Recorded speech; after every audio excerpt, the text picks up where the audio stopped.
that a blah blah blah guitar? And I'm like, no, this is the one that's made in Japan. And like, oh, that sucks. Yeah. Like, what the hell, man? It's It like, doesn't who always cares? suck, you know. Yeah, I think, you know, when it comes to you know, people that say, "Oh, it's made here, it sucks." Well, number one, sure, sometimes there's some quality control issues, but also I think it comes down to the player. I mean, I have a lot of my guitars are $100, $200 guitars that I just kind of upgraded myself. Oh yeah. And they play great, you know. Like obviously, you threw some pickups in them and you got it set up right. And exactly. You know, change the nut if it's plastic or whatever. Yeah, I hate sometimes plastic things like the input jack or the output jack. If it's plastic, I always change it out because those always crack on me, you know? Mm-hmm. So I'll be on stage and I'll be wiggling and I'm like, crap, it cracked. And then, so I always get like metal ones of those, but other things I'm flexible with, you know? Yeah, I as long as it plays nice and sounds good, that's all I care about. Yeah, does it convey what you're trying to do, you know? Exactly. Sorry, it looks like a complete mess in here. I was No, like, it's actually super cool. This is awesome. that other room over there is where I do all my videos, so that's the one that's all like cleaned up and stuff, but I'm like, I had my storage space broken into a while ago. That sucks. Yeah, and they stole like 5 guitars and a bass and my Marshall head and everything. That was when they stole one of your Jacksons with my favorite Jackson. Yeah, and that's a bummer, dude. Speaking of guitars that are cheaper, but you fix them up, that thing was totally it. And it was like a $500. I know that doesn't sound cheap, but a $500 Indonesian, I think, Jackson. And people are like, oh, that's not an American. That sucks or whatever. And I put new pickups in. Well, I had my friend Mike do it. And it played better than any American soloist I ever played, you know? And I'm like, I love this guitar. Don't ask me why that guitar was in storage, but I was kind of rearranging everything. So I put a whole bunch of stuff over there. Next thing I know, I go to like get my stuff and the lock wouldn't work or the key wouldn't work. And the lady's like, oh, that's weird. So she took a drill and like had to drill it open. She's like, it probably just got stuck because it was cold outside. I'm like, but we're inside. This doesn't make sense, you know? So we were a little suspicious of her because she was a little too quick at opening that lock, you know? Mm-hmm. And then I went inside and I looked around. I'm like, it seems a little bare in here. What's going on, you know? And next thing you know, I'm like, oh, shoot. Like 5 of my guitars are missing, you know? So I had to move everything here. So most of it's over there, but I put, you know, the drums and all that are set up for the Sanctus reunion that's happening. What storage unit were you using? I don't even want to say their name. Sure. But it's one of the big ones. I gotcha. I think I know what you're talking about then. And it's very green. Yep. Yeah. I just called them out completely.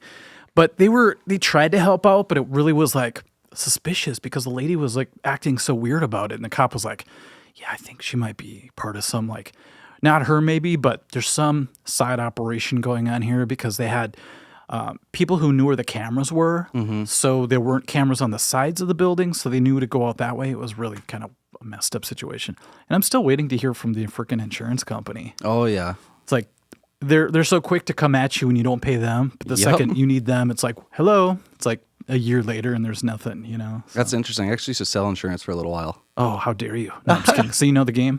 Yeah, it's... You have all these new things now. I got sold insurance. You have a football podcast. I have so much to learn. Yeah, I don't do insurance anymore. Granted, I liked it because I learned a lot of sales skills, and that was good, but it was boring, to be honest. I mean, sorry for all my friends that still sell insurance, but it's boring. It's not fun to talk about. People in this place, there's 2 insurance places, and every time I walk by, they look miserable. Oh, yeah. Like waiting by the phone, like, someone please have an accident. No, I'm Well, just the kidding. worst part is it's like, you know, especially with my boss, you know, you always have to drum up business. First off, you know, one of the biggest things they say, well, what the best part about insurance is everyone has it and everyone needs it. But I've actually come to, you know, because I'm in a different sort of sales now, and I've realized that the fact that everyone has to have it makes them not want to have it. Yeah, you know, true. it's a lot of sales is psychological, which is really interesting. Most in that of way. it is, isn't it? I studied it too, even though I never sold. Oh, it's just not. It's not basically fun. like marketing is not that you did marketing, but you kind of have to market yourself to be a salesman.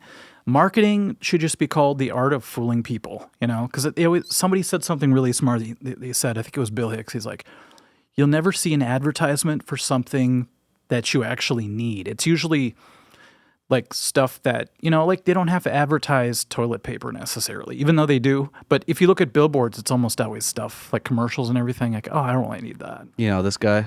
Yeah. Chris Oh Lindahl. God. Don't even. I put up a thing about. I'm not telling people to deface anything, but I'm like, I could see in like Fight Club, like targeting those ads to like give them like gap in his tooth or something, or I don't know, but that's overdoing it, man. Yeah. I mean, I did get out of insurance. So right now, actually, I sell defibrillators, like AEDs, Oh, really? as well as teaching CPR, which is a much more interesting industry And you're because, actually really helping people and stuff. yeah, there's actually some good, like, do you know, I mean, I'm sure Hubert Humphrey. Oh, yeah. Now, that's before my time, but I still know the metronome being the Hubert H. Humphrey metronome. A lot of people don't remember the metronome. It's so Our sad. defibrillator last spring actually saved his grandson's life. Really? And it's like, there's little things like that that go a long way, and you actually feel a lot, you just feel better about yourself. Because Yeah. I know, looking at insurance, they'd be like, oh, you sold them this policy, you should feel great, you're protecting them. And it's like, sure. But in this case, it's like, wow, this is actually life or death. And like Yeah. that was really cool. If I were you, I'd call him and say, "You owe me your life, buddy." No, I'm Oh, just no, kidding. never. That's awesome. He did actually come out. We had a party because the company I work for, they're celebrating their 20th anniversary, though. So it was cool. So we had him and a few other survivors come out and like tell their story. Because, at the end of the day, it's like, yeah, you saved the guy's life, but not only is he... I mean, you saved him, but really you saved his family. He still gets to have the Christmases, the a good way to birthdays, think of and it's a positive. That's for sure. Yeah, I guess when you do insurance, I'm trying to put myself in your position. You probably can fool yourself into thinking you're making a huge difference, but at the end of the day, aren't a lot of people paying in and never really getting anything back? Just peace of mind. Oh, definitely. Okay, Definitely. That's the game. I mean, well, that's the other thing. It's like, this is actually funny. This happened earlier today. I went to Hy-Vee. So I had a super busy day. I was tired. I took a nap right before I got here. That's how long it was.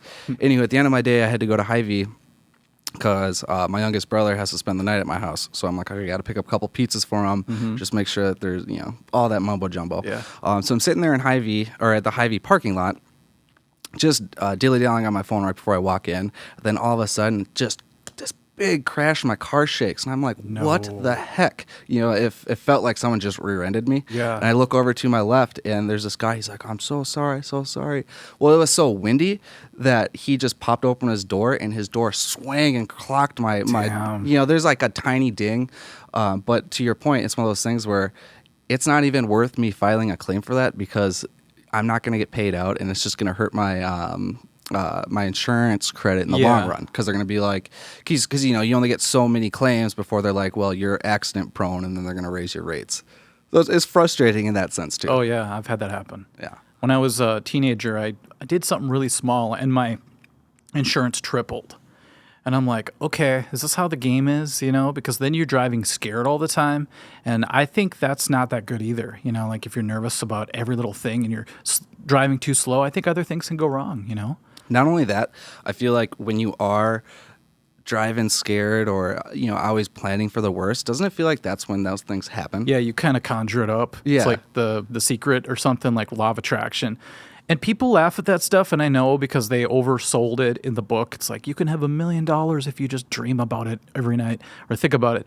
But it's like, I think when you look at people, if you live long enough, now that you're older, you probably look back and go, yeah, all those people that are like scared all the time, it's almost like their life becomes what they think about all the time.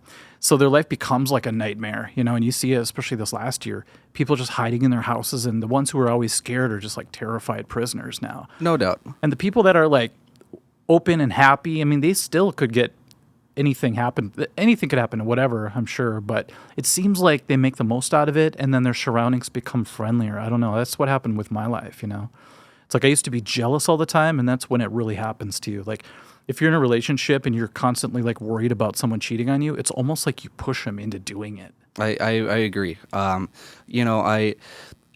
up The Secret, I believe in that. I think it's oversimplified the way it was, like you just said, press on everyone in the way they did in the book. Yeah.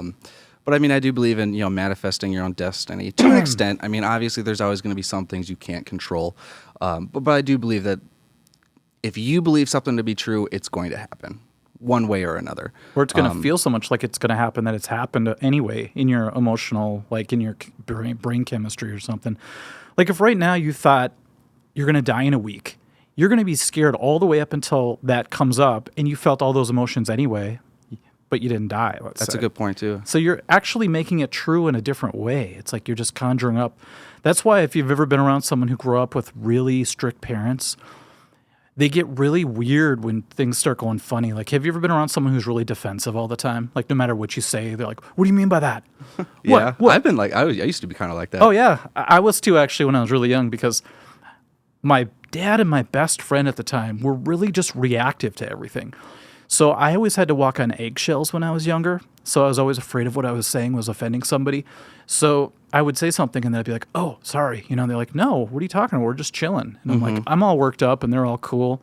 I'm like, it's just my nervous system has been programmed to be reactive. But did you have the same experience? Not the quite exact same experience, but I definitely went through that phase where you're like, sorry Yeah. for things you shouldn't be sorry for. I Yeah. mean, they're just normal human error, even if it isn't. I mean, I remember thinking back, like I would apologize for things that wouldn't even be considered like a mistake, you know, but you're just Overly trained, sorry. you know, and you're like, oh my gosh, you know. And You're like I a used to scared get puppy. much more defensive, and I mean, I still am to a point reserved.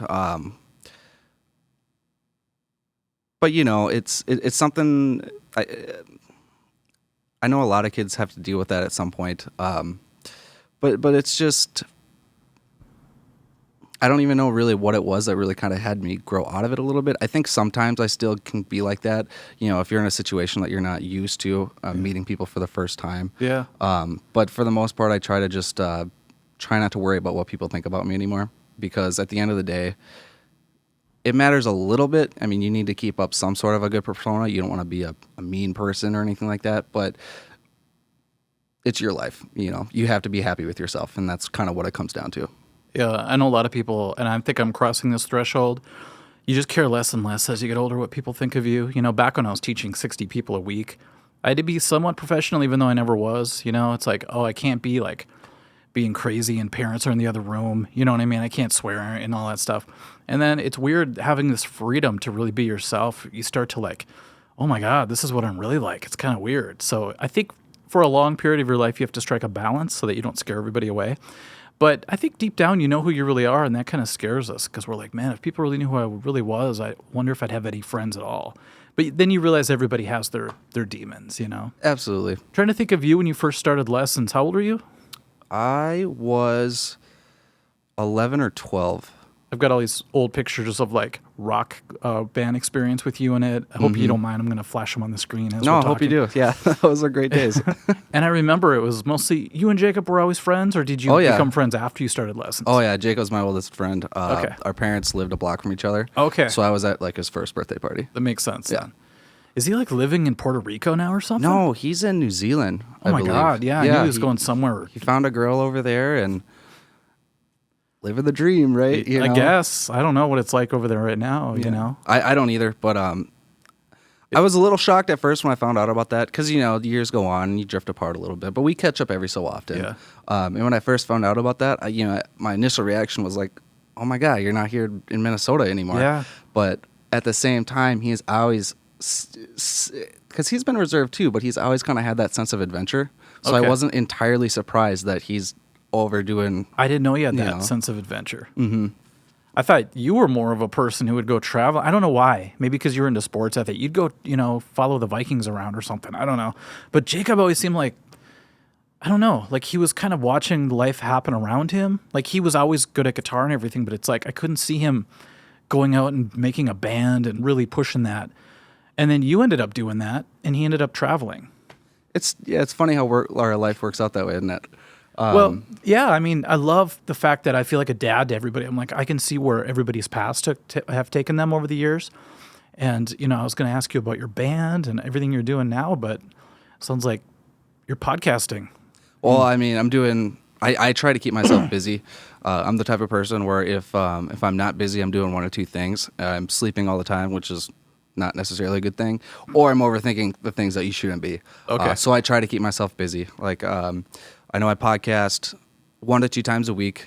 We generally on a Wednesday night, we'll do a preview episode of the football games coming up. And Okay. on Monday, we'll recap everything that happens. Okay. I work pretty much all the time. I try to take the weekends off, but as a sales job, you're always working. My main cover band, Subject to Change, we actually haven't practiced too much lately, just because none of us have booked any shows recently. And I've also been working on a second band because I love Subject, but we play a lot of pop punk because that's just kind of what a lot of bars are looking for to an extent. Really?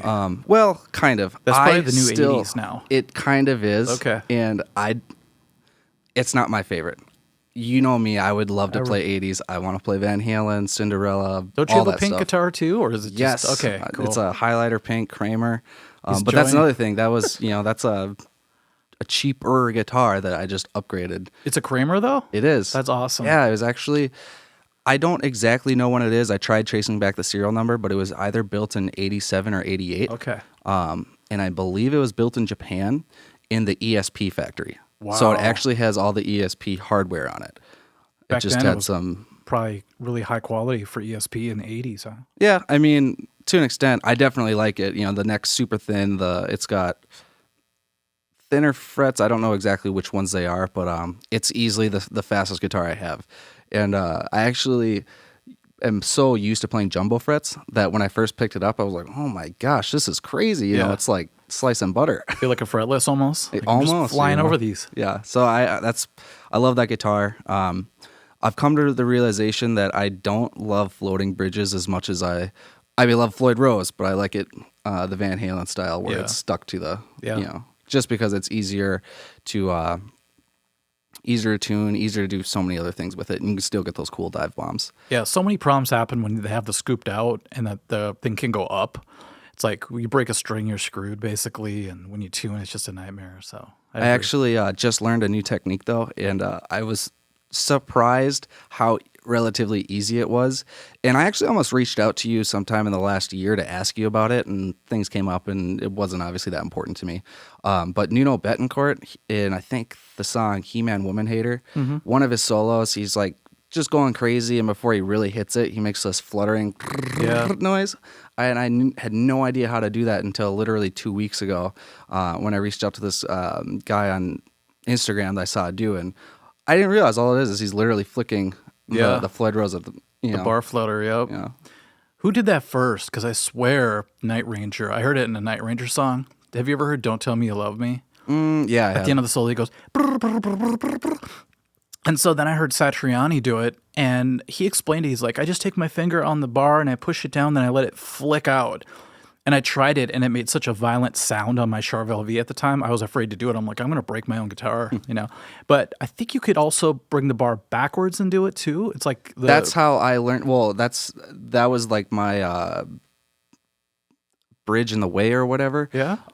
Because I always leave my whammy bars just loose as can be. I like it to be loosey goosey. And you don't the mind guy told grabbing me, them, he goes, scooping them? you got to tighten it so that you got it easier. And I was like, oh my gosh, It's true. it's like a light bulb, Yeah. So do you tighten it forward all the time and just keep it right where you would need it? I actually just keep it as loose as possible. Like I almost You barely still do. twist it on there. Okay.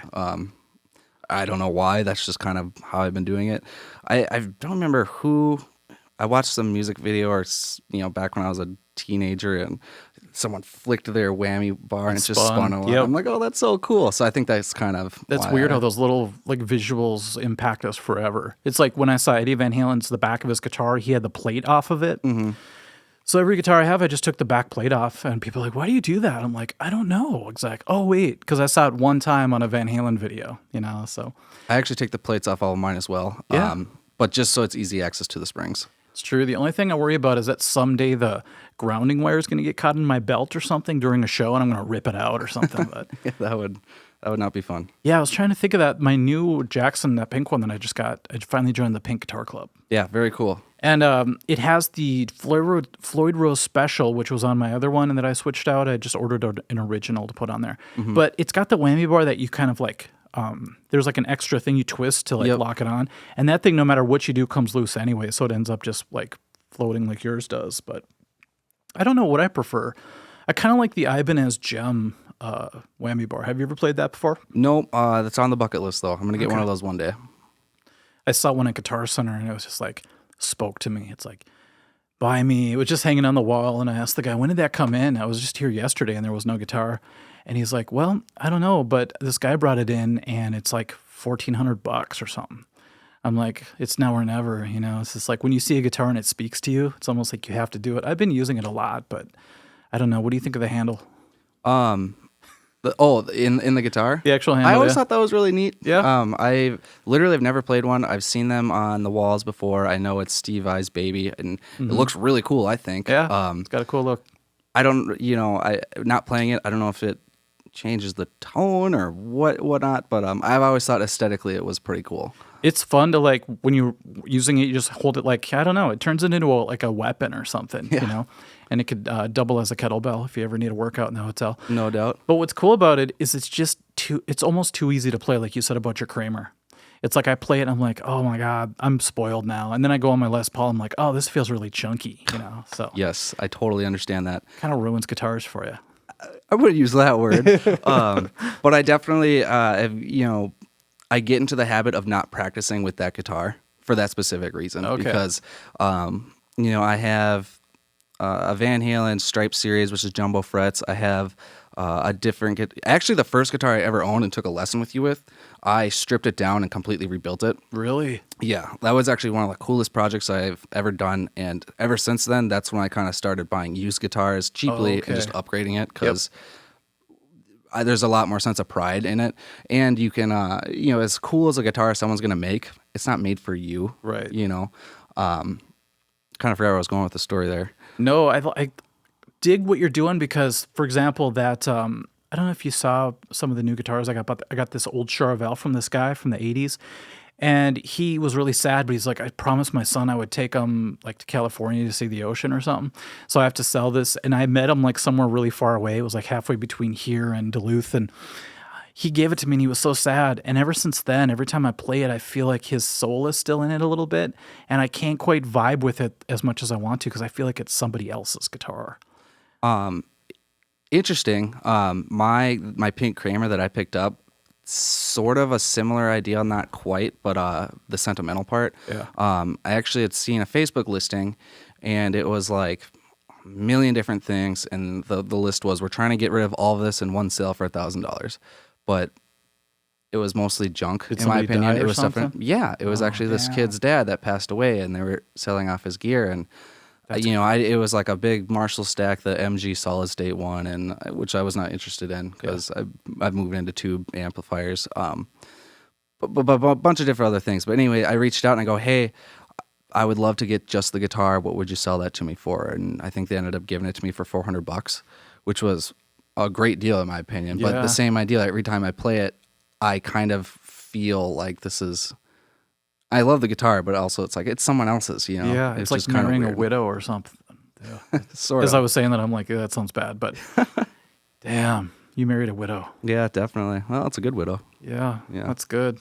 Well, what's crazy is I think you can eventually, this sounds so like out there, but I think eventually you could like put your energy into it as opposed to what was put into it. Because I mean, the thing's made out of wood, and I feel like it's organic. And when someone really vibes with an instrument, I feel like it's kind of like why people spend all that money on those expensive violins. It's like tens of thousands of dollars on those Stradivariuses.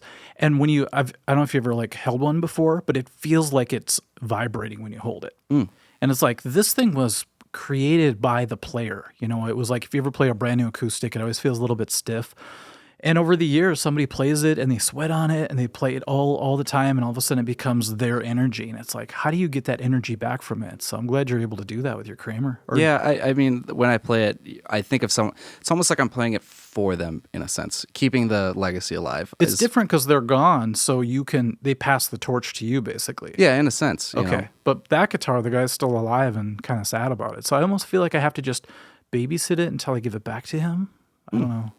Have you modded it at all, or do you plan on modding that? I put a little sticker on it, like a decal, but that's it. It could easily come off, you know? Sure. So when I bought this new Jackson, even though it's kind of cheap, I already felt like it was brand new. I was starting over, putting my energy into it. And I already used it for a video, and it played awesome. So I'm just like, if I swap out the pickups and the bridge, it's set. Yeah, I thought it was actually interesting when I saw you pick that up as well, because I also just picked up a Jackson.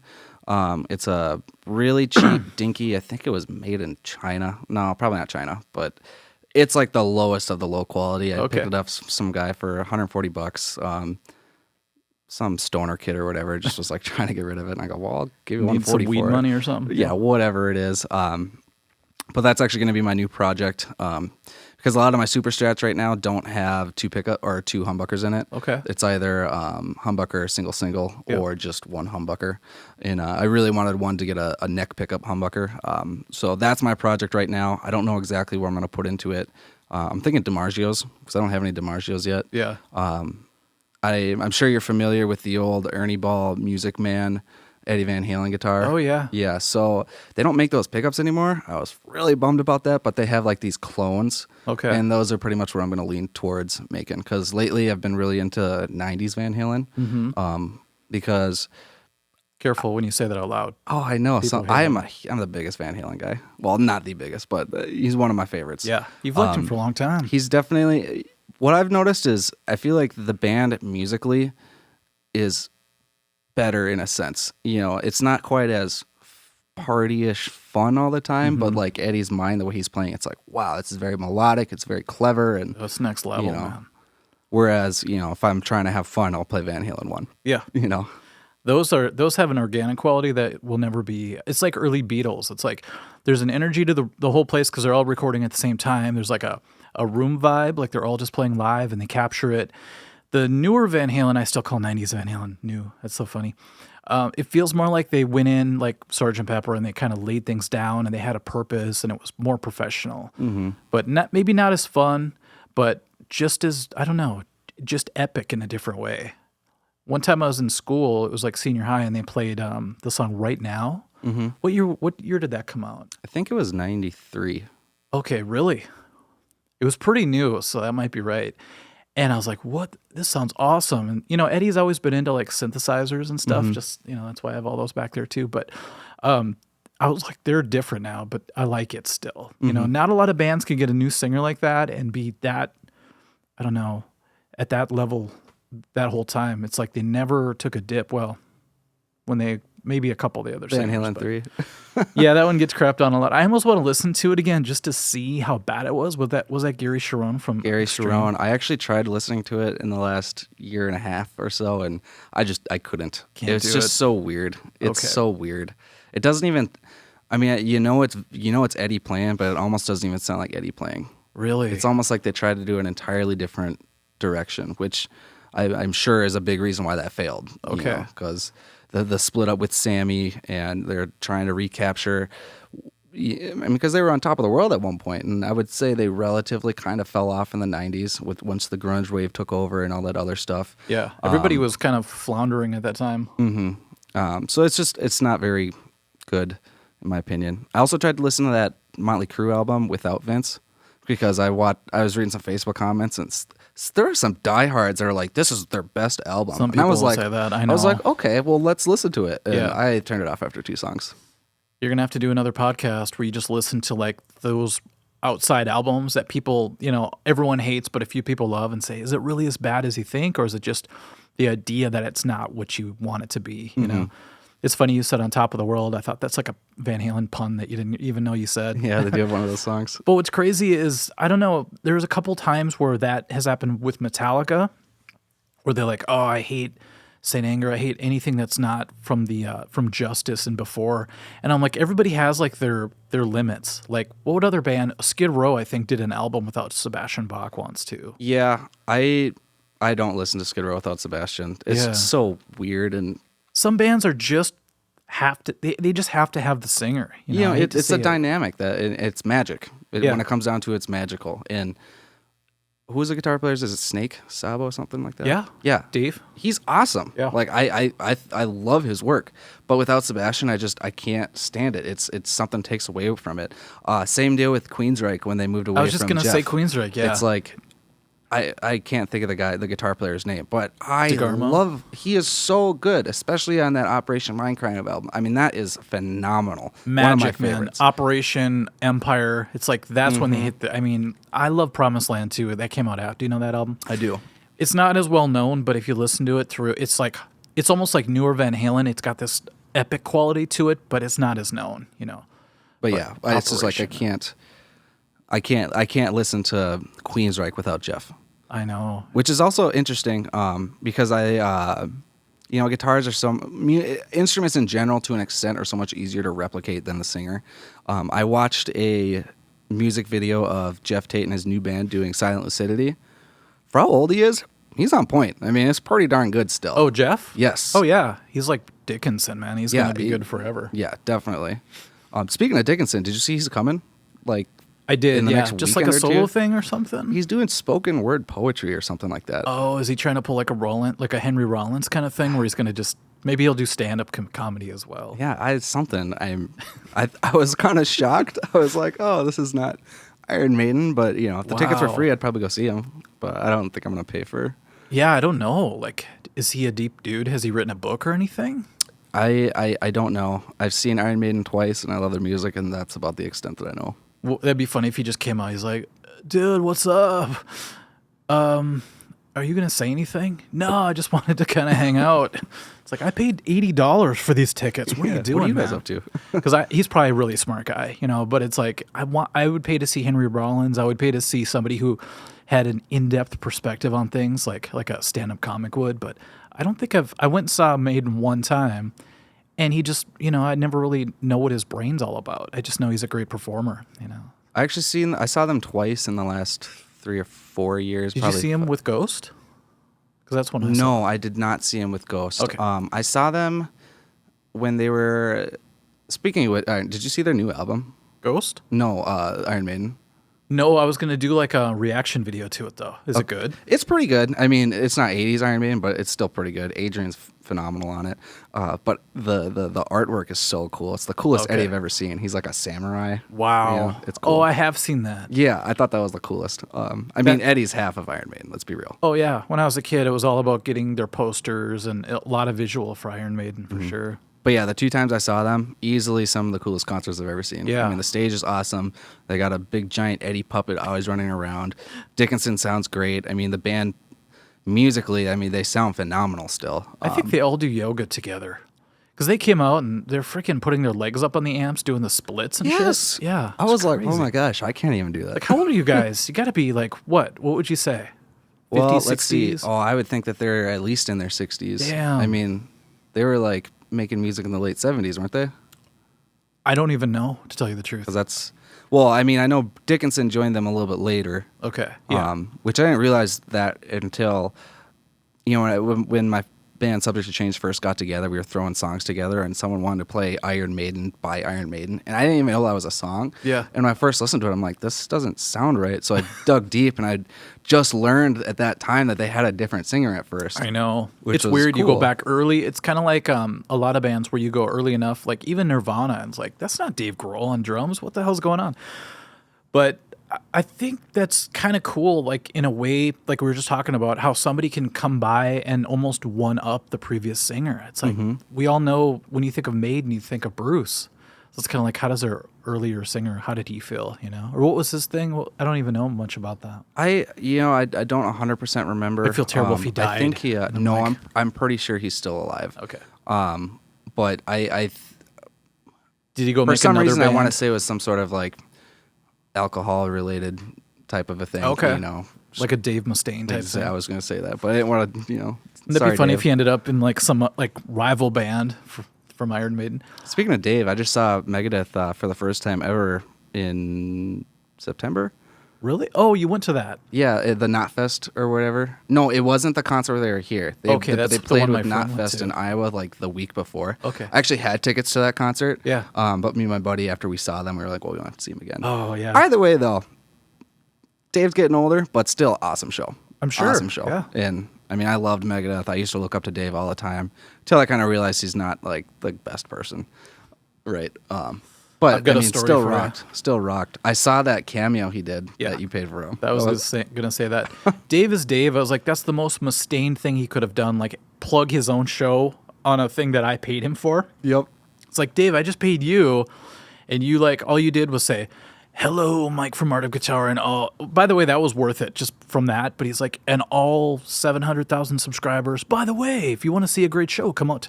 I'm like, oh man, Mustaine would do that. I Yeah. can't see Hetfield doing that. You know, I can't see a lot of maybe Gene Simmons would do it, but I don't know. I thought it was hilarious, but I know what you mean. Like, don't meet your idols. Yeah. The one thing I did like about that cameo video is he came out with that the Sweating Bullets voice. Yeah, that's true. He was almost like, "Hello, me." You Yeah, know? that's that, right. That was a good laugh, at least. Yeah, it was definitely worth it. I just thought it was really funny. You know, I'm like, man, I feel like I could sit down and talk with some of these people now that I've done like it was like live streaming with some guitar players that I grew up with. And I'm like, I feel more comfortable now because in the end, we're all guitar brothers in a weird way, and sisters, whatever you want to say. I tried to get a few, I'll tell you later, but I have a whole list of people that I've contacted. Oh, really? Yeah, and I'm really excited about it, but I'm like, I always feel at home with these people. It's like I never feel nervous. Like if I sat down with like a banker or something, I'd be like, I don't know what this guy's all about, you know? Or an insurance salesman. I'm just kidding. But if someone sits down and they play guitar, it's like we have this instant like brotherhood. It's really cool. How do you go about reaching out to these people? Sometimes I reach out, sometimes they reach out to me.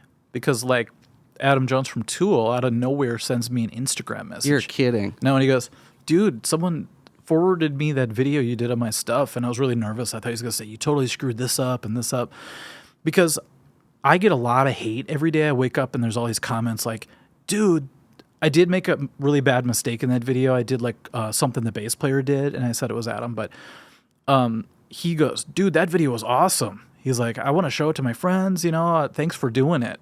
And after he said that, like nothing bothered me after that from any haters. I'm like, screw you guys, man. The guy himself told me he loved the video. That's super cool. That's one of the best compliments I think you could get. It was. And he's like, anytime we're in Minnesota, contact me and I'll, you know, we'll get you backstage. We'll, you know, hook you up. I'm like, okay, they're coming here in March. It's time to contact Adam. That's super cool. Yeah, you putting yourself on the internet, there's always going to be the haters. And most of the time, they don't even... Sometimes people just hate to hate. And it's like, what's going on in your life that you have to do that, you know? I mean, anyone who's dealt with it, it's funny because it does stop a lot of people from doing what they want to do because they're afraid of that, you know? And I'm like, man, some of the worst hate I ever got ended up becoming a good thing for me. Like when people were like, dude, you suck. You don't even know how to play Enter Sandman right. Look at this video of James doing it. And then I did my retraction video. And I'm like, guys, I was wrong. I actually saw a video where James plays it with his middle finger and pinky for some reason. And that was my first video to like really take off and get a You million mean like views. the intro riff? Do you know how he really plays it? No, that's weird. I'll show you. Oh, geez. I What a wasn't planning on coincidence. playing. But my whole life I would go like that. Yep. He goes like this. Well, that's not weird at all. So it's like middle finger, pinky holding down. And I know why he does it now, but then his ring and index finger does that. Oops. What's the next note? Oh, he just does that. He does that so that the notes can ring out the whole time. Because when he does this, these two stay down. Instead of going and killing the note. So yeah, that was one of those things where I had to learn the hard way. And I keep learning. Every day I'm learning something new. Like I put out that 80s video. And 80s video, not AIDS video. It's not like I said that. And someone's like, dude, first of all, the version of Here I Go Again is from 87, not 82. And I knew that, but I love the solo and it was on the playlist on Spotify anyway, so I still Great did song. it. Yeah, but I'm like, John Sykes rocks on that. And I got all these messages the next day. That's not even him. That's Adrian Vandenberg playing that part. I'm like, see, I keep learning, but now it's out there, so I just have to live with it, you know? Yeah, and that, you know, people get so critical over music. And number one, there's millions of ways to play anything, you know? and that's also the beauty of it, I think, you know, because you can play the same thing and get a totally different tone. Yep. But, you know, that's part of guitar as well. I mean, there's a million things that I'm sure I'm still to this day doing wrong. You know, but then there's those aha moments, like I was talking earlier with the flutter. Yep. It's like, wow, that's how that's done. Interesting, you know. But you take it for what it is and move on. You know, that's, you learn. That's life. And then you know? someday Learn you from your return mistakes. that info to somebody else and they go, oh my God, I didn't know that. That's crazy. And I think we're all helping each other. It's just, can you do it without being douchey about it? Yep, I agree. Some people definitely come off, and I know some people don't even intend to do that. They just probably don't have the best social skills. But definitely when it comes to commenting on someone's video, people can be nicer about it. You know what changed my mind about all that is the most vile comments I get, the ones that you just feel like they don't even care if you learn anything or if they're teaching you anything. They just want to like shitpost you basically. Every time you go to their account, it's like no subscribers, and there's like a generic like icon. It's always like a letter. It's Yep. never a picture because the they burner know profile. Yeah, it's just like, do you just make these so you can go around and just, like, I don't know, shit on everybody and feel better, and then They you just do. go on with your day or A something? lot of people do that, and it's frustrating because kinda sad. it's not even just YouTube. It's any sort of social media platform is going to have those type of accounts Yeah. where people and it's I sometimes get a chuckle out of it because they'll have like some ridiculous name, Yeah, But if they do it right, it's great. But it's but at the if end of it's the day, it's like you're just being an asshole. Yeah. You could tell there's a difference. It's like I have so many cool people that comment, and I'm realizing Facebook has YouTube has the worst comments, but Facebook is a close second. Instagram, it's almost like harder, I think, for people to shit post you on there. I don't know why, but I don't get nearly as much hate on Instagram. But it's like, it's the difference between going, dude, that was actually Adrian Vandenberg playing that solo, you're mistaken, it's actually this. And it's, you suck, your mother should die kind of people. Oh, I know. And then you're like, wow, okay, that's cool, whatever. Like, I can at least separate you from this, and I usually delete those people because I moderate all my comments. It Sure. drives me crazy, but Yeah. I feel like I have to because there's too many people that just want to, I don't know, pollute the world. No doubt. And I don't want to be like, I don't want to be responsible for that. I don't want to like let somebody say something and not even know it's on there. So I could just open up the comments completely, but every day I go to the bookstore and I moderate them. Honestly, I mean, easier said than done coming from me, but just looking from where you are and learning from you and seeing. I mean, you're awesome at guitar. There's no question about Thank that. you. I wouldn't even. Again, easier said coming from me because I'm not the one getting the hate, but I wouldn't even pay them the time of day because you know what you're doing. You're you're probably the best guitar player I personally know. Good Lord. It's a lot of pressure. But people just like to be mean. I don't know what it is. You just said something that a lot of people keep trying to drill into my head. They're like, dude, why do you even care? It's like they know people that have like 1,000 subscribers. Not that it's just about the numbers or anything like that, but they're like, I know people that have like 5,000 subscribers and they don't care at all. They just do their thing and they're like, and you almost have 700,000 and you're like worrying about things and I'm like, but that's how I was raised. You know how we were just talking about how people are reactive to everything? Sure. I have this like thing in me that I always take everybody like personally. Not that I feel personally is not a good way to put it, but I take everybody seriously. And back in the day, it was really funny because I always thought everybody was an expert except for me. So I'd read a comment and automatically believe that they were like the master of whatever they're saying. And then over time, I just realized that a lot of people are full of crap and they just say things that maybe they know or they just make up and they sound authoritative about it. And when I actually do some research, I'm like, they're not even right. And I'm sitting here like worried all night that I screwed something up. Yeah, like I said, easier for me to say don't worry about it than it is to actually be the one that. Because it's funny, I'm the same way. I'm very self-conscious about my playing. Because I kind of know where my level is. Sometimes I'm sure I think I'm better than I am, and sometimes I know I think I'm a lot worse than I am. And I'll have friends who don't play or whatever, and be like, "You're awesome," But in my head, all I ever do is think about my mistakes, or where I could be better, what I don't excel at, and I don't even really focus on the things that I am good at. Which can be depressing. But you have to, or at least I have to sometimes just like take a step away and just almost not think about what I'm playing when I'm playing. Right. Otherwise, you make one little note and like I was at the my drummer was filling in for another band last week at a Halloween show and he did awesome. He's a great drummer. But I was sitting there with my bass player and this other guy that I didn't even randomly know, and he just made the comment. He goes, "Gosh, you really need a good drummer. I mean." If you have a great guitar player, that's awesome, but they can make one little note and then you just move on and nobody even thinks of it. But if the drummer messes up, you hear everything. Mm-hmm. And hearing that comment, I was just like, being the guitar player, I'm thinking, yeah, I probably dwell on those wrong notes more than anyone ever even thinks about. I mean, I'm sure most people don't even hear it unless they're a player themselves. Yeah. But you and I are the same. I think we both picture Steve Vai in the front row with like a notepad. He didn't exactly hit that note correctly. Did you see my video about the worst gig I've had in decades? I did. That honestly, yeah. I that was one of my favorite videos you did because I was actually feeling really, really down in the dumps because I actually also in the last like 2 months had a very bad performance, and I was just kicking myself in the teeth. Bad according to you or according to everybody else? I'm sure mostly according to me. That's Again, what I I'm learned sure through all this, I'm yeah. thinking it's worse than it actually is. Sure. But I'd felt really bad about that. And like I said, I mean, you taught me almost everything that I know. And so when I look up to you, I think like I said, you're probably the best that I personally know. And when I saw you post that video seeing where, there's instances where you're vulnerable, it just kind of made me feel not necessarily like better about myself, but that it's okay to sometimes feel those feelings. For sure. That's kind of why I put it out there. And a lot of people are like, dude, we didn't even notice like you hit a wrong note. It was during sound check that I actually made the mistake, the worst mistake. But it lived in my brain. And I think a lot of people say that's why some people get really good at things, because they always think they're the worst when really they're good. But the fact that they think they have a long way to go pushes them up constantly. And I think that's why you're really good too. You got so good at guitar lessons so fast because you didn't settle for being like, oh, I can play this scale, I'm good.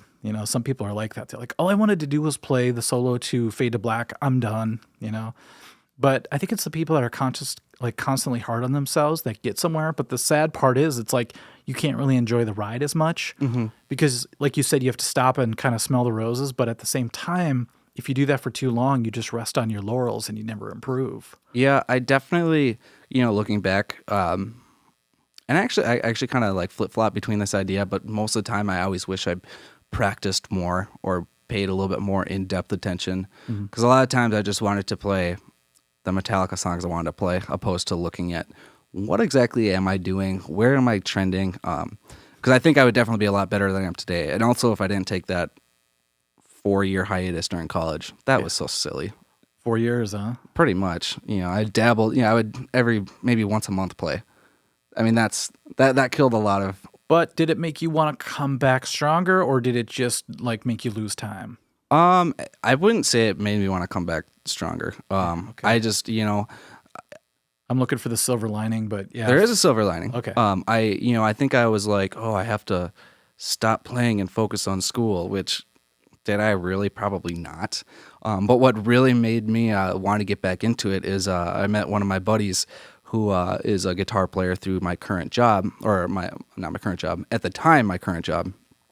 And he just had all these different musical interests that I also shared, which I don't find a lot of people that like the same type of music that I do anymore. Everyone wants to play Jimmy Eat World or whatever, or it's like super heavy metal where you got to get an 8-string, and I'm like, I'm just not into that. But I met this kid who's like, yeah, I love Van Halen. I'm like, Yeah. me too. And then after that, that's when I picked it back up, and that's probably one of the best moments in recent years for me. Oh, when you connect with somebody else like that? Yeah, because it just gave me another reason to play. I think people should know that when you got into guitar, like you were old school even then. Like liking Van Halen at your age. What year did you start lessons? Would you say? Oh, it was like I think it was 2005. Really? Yes. Wow. 5 or 6. Okay, that's so crazy. I have students from the '90s still too. I'm gonna get some of those on here too. Some of those people. That's gonna be fun. But I was surprised. You like Van Halen? That's so cool. Because like you said, a lot of people are always into whatever's hot at the time. And it's like, okay, so people should realize that you were already old school for where you were when you started. So now that you're older, you still love your nostalgia, which is Van Halen. And what would be your top 5, would you say? That is so hard. I know, I hate. Van Halen and Metallica are always going to be battling for 1 and 2. Did you hear my mashup between the two? The Panama. Yeah, I did. I should have dedicated that to you. It's the perfect blend. I guess my favorite music or bands are the ones that have guitar heroes. Like I really love Megadeth as well, especially the Marty Friedman years. Those were awesome.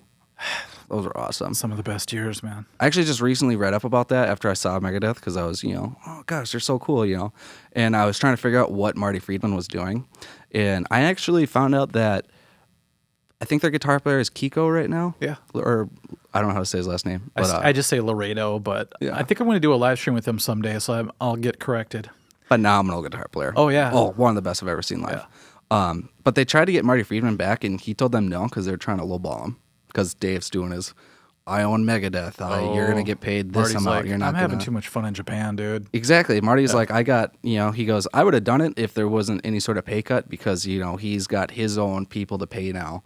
But I was just super disappointed in Dave right there because come on, dude. Dave being Dave. And at the end of the day, I think his comment was it didn't feel like a Beatles vibe. It felt like a hired gun vibe, which it's like I don't blame him for that because Marty's phenomenal in his own right. If Marty was desperate, he probably would have taken it, but that just shows he did the right stuff after he quit. Oh yeah. Like he's huge. I know everybody says I'm big in Japan, but you watch videos and he's like on game shows over there and he has like a whole like army of people that love his stuff over there. Yeah, the interview that I read about him, he actually doesn't get recognized for Megadeth anymore.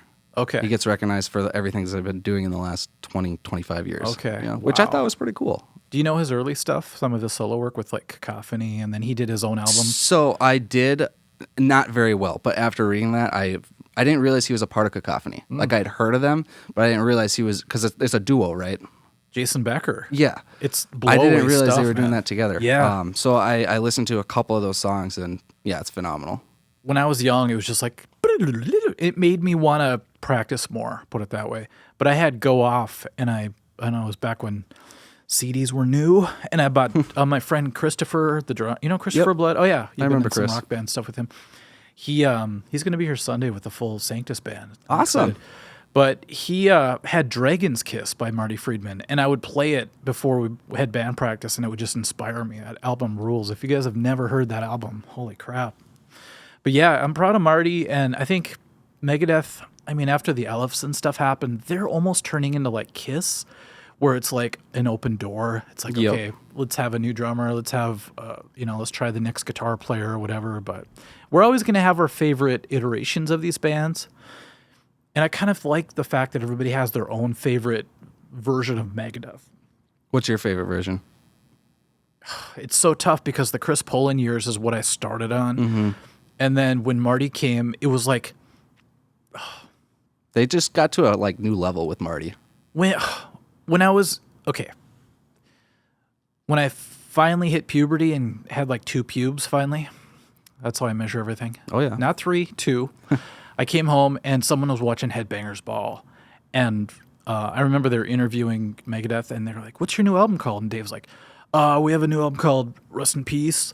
And I thought he said Rest in Peace. I'm like, that's kind of generic, And here's a song called Holy Wars. And I saw it for the first time, like premiered on Headbangers Ball. And it changed my life, Like a couple moments in my life have been changed by a video or a song. One was one. And then seeing Holy Wars, the video, just blew me away. Have you ever seen the video for that when they're like... Yes. Yeah, okay. I've seen... Because they have, on that album, I think there's music videos for Holy Wars and Hangar 18. It's only those 2, right? I believe so. Yeah. If they had another one, I never saw it. Yeah. Awesome. It's just a rock. It's such a metal video. They're just sitting there playing. And no shirts on in a cage or whatever, and the lights are flashing. And I get that mixed up with some other earlier videos where like people are climbing the cages and stuff. I think that's a Peace Sells one, or is it Wake Up Dead? It's probably Peace Sells. Yeah, it's one of those. Damn. But then they show like the war footage going on and the spinning Vic head. It's just so cool. But I have to say, emotionally, it's the Chris Poland years because when I was younger, like their first 2 albums, well, their second and third albums, whatever, were like my best friends at my loneliest times, No doubt. By the time Rust in Peace came out, I was already kind of jamming with my friend Al and we were starting our band, so I had those guys for friends. Sounds really sad, but at one time it was like my albums were my friends, and like I think Peace Sells and So Far So Good were the biggest ones from them. Yeah, it's interesting. The Marty Friedman years are my favorite years of Megadeth as a band because, like I said, I love the Guitar Hero aspect of it. But actually, my favorite Megadeth album is So Far So Good. So What? That's awesome. That's just such a rock. That's such a that's such a good album. I know. Hook and Mouth. In My Darkest Hour. In My Darkest Hour. That's one, and I don't meet a lot of people that do this nowadays because most people don't even listen to albums anymore. But that's the album where I have front to back. Yep. Every time. It works really well front to back for some reason. Just Set the World Afire, just how it starts it's a great off. instrumental. Yeah, and all of a sudden you're like, what is happening? This sounds like some old shit, and then the bomb drops and then it kicks in. Yeah, and I recently did that riff, by the way, on one of my live streams and it was difficult to play. Some of that stuff is really tricky. Oh yeah. But I watched I have it over there on VHS, but it's called The Decline of Western Civilization Part 2. I watched that a few years ago. No way. That's a cool one. It's really interesting because you get to see like the LA scene, I think, at a certain point of time. And it's before grunge, hit, so it was like really innocent, and you saw these guys like with teased hair trying to make it. And then they had a few bands that actually made it, and they had like Poison on there, and they had Megadeth. It's weird that Megadeth was on there, kind of, because I don't think of them as like a hair metal scene type thing. But they played In My Darkest Hour, and I'm like, oh my God, the song is like, it's like their Fade to Black. I don't know. I think that's a great comparison. Okay. Definitely. It just hit me. I remember, growing up watching VH1, and because obviously I'm much younger than what that scene was. So I would watch VH1, see the VH1 Classic, watch all the old videos, and I would always hear about that movie, The Decline of Western Civilization, and I was always wanting to see it, but I never had a copy and didn't know how to get it and blah, blah, blah. Yeah. Finally, I found it to stream one day, and I got to be honest, I was actually more disappointed because I saw kind of how dumb some of those individuals were, and that was something that I idolized as a kid, and then I kind of realized this is probably not something I should be idolizing, as much as I still love it, but I was just like, Some of them seem really dull, like, I'm just partying, dude. But then some people, the ones who made it, had some weird intelligence, like Bret Michael. Did you remember his interview? He's like, oh yeah, he was super dumb about it. Well, I was confused because I don't know if he was, if you're thinking of CC DeVille seemed really dumb to me, but Bret Michael seemed smart to me. See, I thought he was just, and granted, I'm sure it's an age thing, but I felt like he was just cracking jokes, not taking anything seriously, and I was just kind of like, what? I wonder if I'm thinking of the right interview. Because he was like... He was there with the drummer, I think. I don't think he was interviewing with CC, but... Or maybe he was. Was it Bobby Dahl with him, the dark-haired dude? Because Maybe. One of them was acting really like, whatever, and then Bret Michael's like, yeah, we're actually going to... And he seemed like together, unless I'm thinking of it wrong. But then Mustaine seemed like he had his shit together, even though he was probably wasted. I'm like, some of these bands, you could tell who's going to make it. And then a few of the other bands, they were like, I'm just in it. I'm living with my girlfriend. I'm just in it for the chicks. And I'm like, I don't think they're going to make it. And they never did. Yeah. Like, what was that? Was it Wasp? Was Wasp in that video? Wasp was on there, yes. I think they were one of them where... Now, I like Wasp, don't get me wrong, but that was eye-opening for me, where I'm like, these guys are not necessarily the people I'd necessarily want to be friends with, Wasp had a scary period, man. I just did a thing where I was like, do you know this? Okay, I won't talk about the title, but it's like, I heard Blackie Lawless went into this, like he is a born-again Christian now. Oh, really? Yeah, because I was really always afraid of Wasp. I always thought they were like... When I was a kid, there was a thing called Satanic Panic. Have you heard of that? Like where on the news, it was like, all these albums are satanic and subliminal. And if you listen to them, you're going to go to hell and all this shit. And we fell for it because we were really young. So I was always afraid of Wasp because they thought it stood for their name. Do you know what they thought it stood for? We are Satan's people. And they said, yeah, and AC/DC is something like Antichrist, Devil Child or something like that. My favorite's the Kiss one. Kiss. Which one did you hear, though? So I've heard two, Knights in Satan's Service or Kids in Satan's Service. Oh, you heard Kids? Yes, I've heard both of those. I giggle heard every Kings time. and Kings? Knights. Yeah. Interesting. I'm like, I just see some like person like freaking out, like, oh, their name has to stand for something. What is it, But so Wasp is a band I'm actually going to start getting into a little more. Because after I listened to their tunes, I'm like, oh my God, I think I'm missing out on some really good music. And then I learned that they're just totally not even playing that stuff anymore. It's almost like Tom Araya from Slayer is like a born-again Christian or something. Oh, is he? Now. Yeah, but I don't think he swears off any songs. I think they still... Tom Araya is kind of interesting because I remember I watched...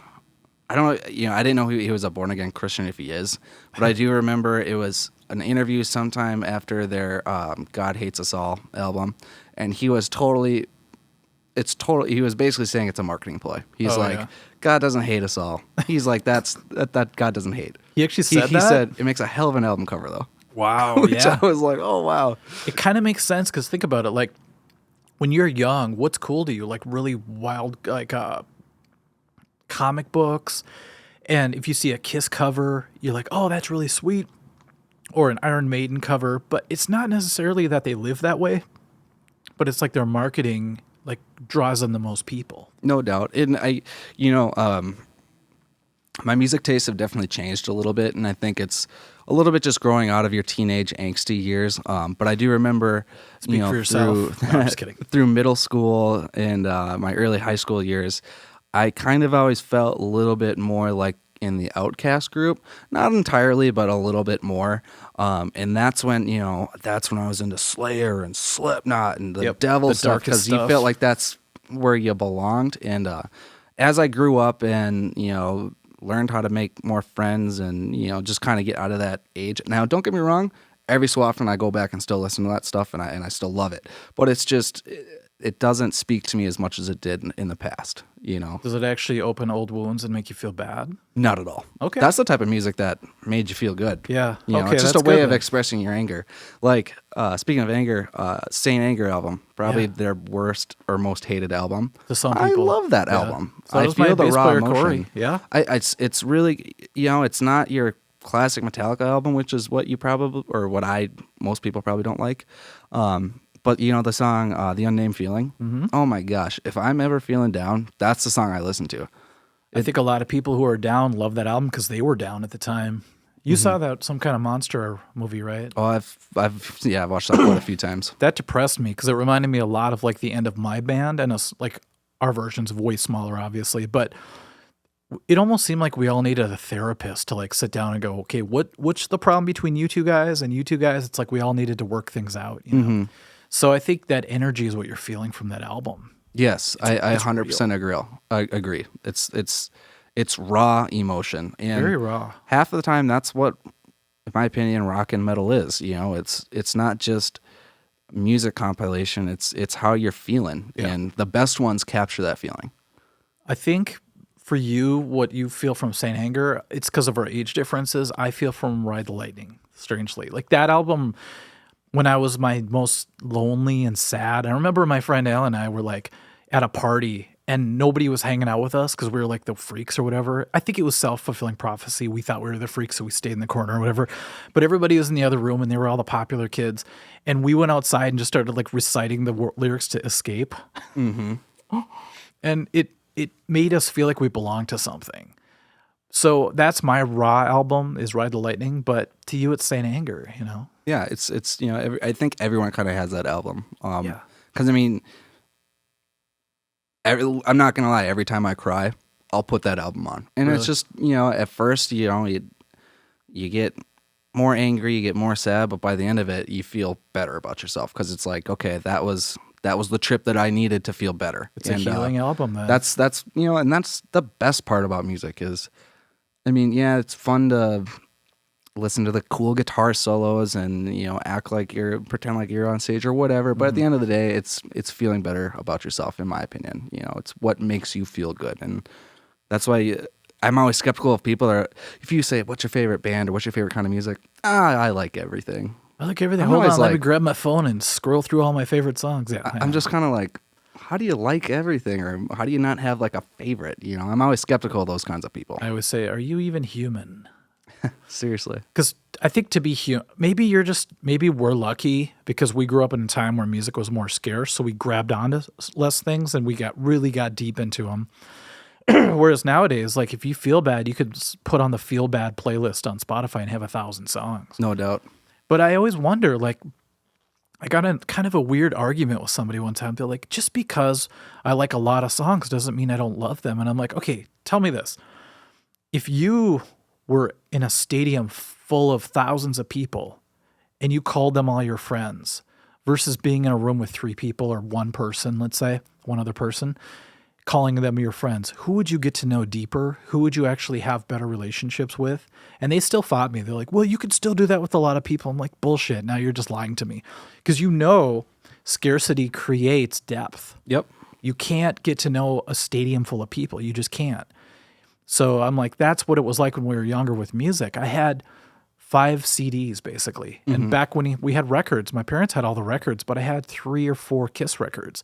And I knew every song. I knew, this is old man talk now, but all the lyrics. And it's like nowadays people don't even know who the band is that they're listening to. And whether that's progress or not, I don't know, but I think it's just corporation stuff, you know? Do you have a favorite Kiss song? Putting you on the spot. I do, actually. Well, no, never mind. I have a lot. Can you say Kiss album? Sure. My favorite Kiss album? What is it? The one that was the most impactful for me as a kid was Destroyer. Yep. That's probably mine too. Mine as Great. well. I just used to look at the cover. I would draw the cover. And then as I got older, Creatures of the Night is one of the coolest heavier albums. And then I don't know. How about you? What are your? I mean, besides Destroyer, I like weird albums too. I like Unmasked, and the people hate that one because it's Yeah. a disco So, one. Crazy Nights has a special place in my heart because that's like my mom's favorite album. So That's that's like what really? she introduced to me. Your mom's awesome. She is pretty cool. Was that so that's Bruce weirdly- Kulick on that album? I'm not positive. Okay. See, I'm really maybe? fuzzy about that period of time. Yeah. Well, I'm pretty fuzzy about Kiss in general because I mean I know Ace, Peter, and then a rotating amount of people. I actually didn't know about Bruce Kulick until I saw one of your videos, and I was like, oh my gosh, well, that's that. Yeah. Oh, he was like a 12-year veteran of Kiss. Yeah, when you think of Kiss veterans, obviously you think of Ace and Peter, but Bruce is one of the mainstays now, if you think about it. Yeah, I had no idea, and that just comes to, it being a little bit out of my time and not 100% focusing on Kiss. I mean, I know if that was, if I grew up in that time, I'd be much more into it. You'd be a huge Kiss fan, I know. But I don't get me wrong, I still love Kiss. What movie is this? Actually, put it right there on the desk for you. Amityville? Amityville, 1992. I don't think I've seen that. Nobody has, but it's so good. Because isn't there one in the 70s? Oh, yeah. I mean, I've seen that one. Amityville, this one is like one of those direct to VHS, people laugh sure. at it kind of, but I grew up watching it at a certain time, and that's really important, it seems like. But we used to watch it over and over again as kids. We only had a few choices, so we would watch The Golden Child and Goonies. Oh, I love Goonies.